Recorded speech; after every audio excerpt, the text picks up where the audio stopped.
Standing on the concrete walkway outside the grand venue, the chilly evening air hit my face as the heavy wooden doors shut permanently.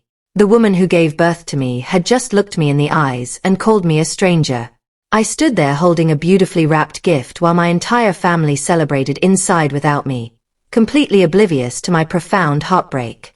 My name is Joanna Vance, and for 35 years, I truly believed that family meant showing up no matter the cost.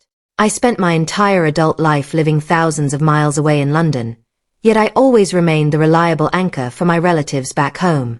Whenever a crisis occurred, my phone rang because everyone knew I would sacrifice my own comfort to help. When my younger sister Chloe announced her engagement to Logan, I wept tears of pure joy.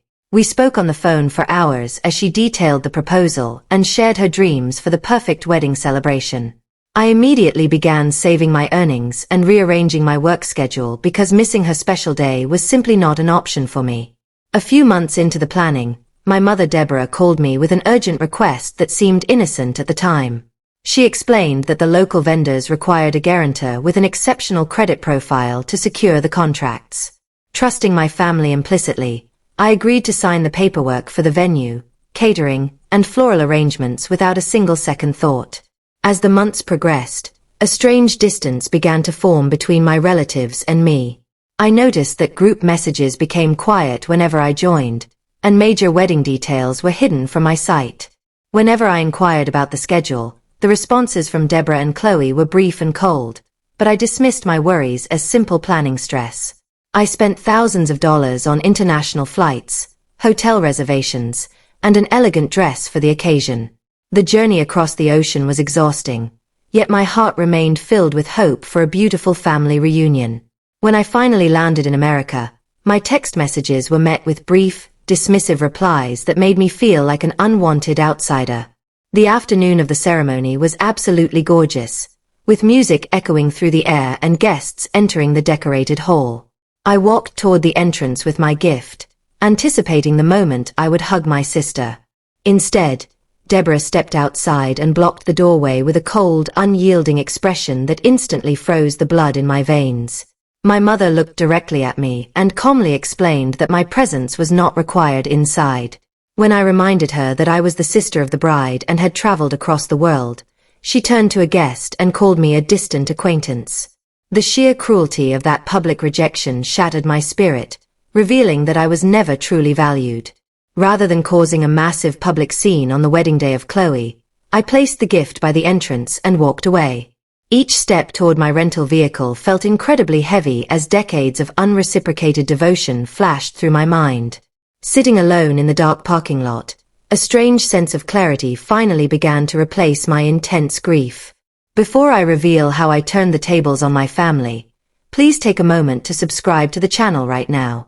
I would also love to know which country you are watching this video from, so please drop your beautiful country name in the comments below. Your incredible support helps me share these powerful, real-life stories with the world. Back in my quiet hotel room, I opened my laptop to review the wedding contracts I had signed months earlier.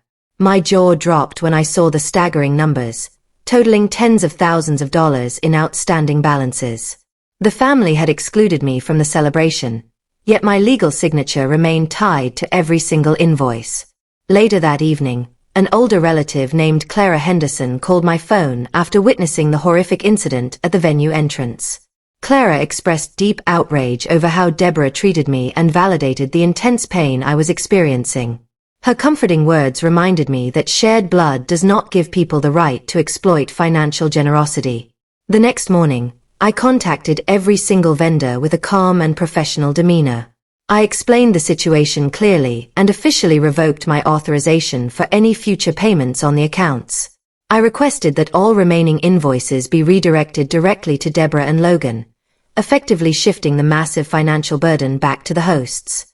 When the family discovered that the invoices were now their responsibility, my phone erupted with angry calls and manipulative messages.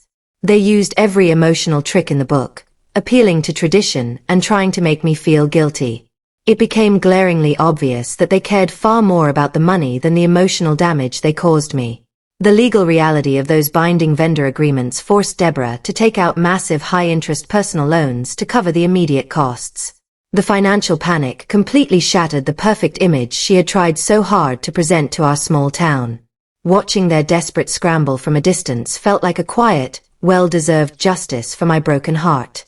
Chloe eventually sent a message, but her words lacked any real accountability or remorse for the exclusion.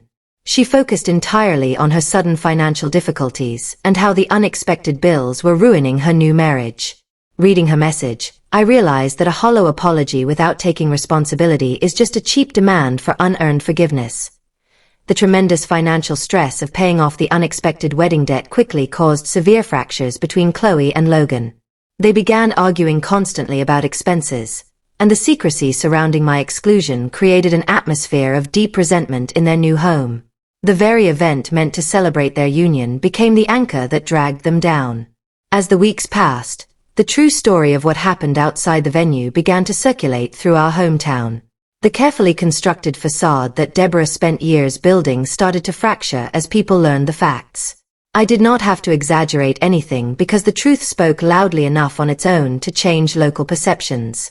Unexpectedly, my father Arthur sent a private letter expressing his deep shame and regret.